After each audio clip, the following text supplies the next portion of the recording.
Mana bu barchamiz yoshlikdan ko'rib o'rgangan dunyo xaritasi.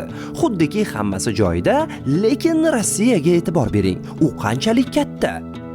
Aslida esa Rossiyaning hududi bunchalik katta emasligini bilarmidingiz? Ha, Rossiyaning sharqidan g'arbigacha bo'lgan masofa 6400 kilometr. Lekin undan ancha kichik ko'rinayotgan Afrikaning shimoliy qismini sharqidan g'arbigacha esa 7200 kilometr.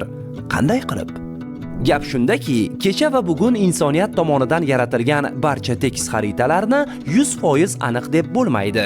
O'zi umuman olganda dunyoning tekis xaritasini 100% to'g'ri qilib yaratishni iloji ham yo'q. Globus, Google Map va Yandex xaritalari bundan mustasno, chunki ular sayyoramizning yumaloq shaklini takrorlaydi. Ammo Sharsimon sayyoramizning tekis xaritalari 100% aniq bo'lishi mumkin emas. Batafsil xuddi shunday YouTube kanalidagi dunyo xaritasi noto'g'ri tuzilganmi deb nomlangan videoni ko'rib bilib olishingiz mumkin.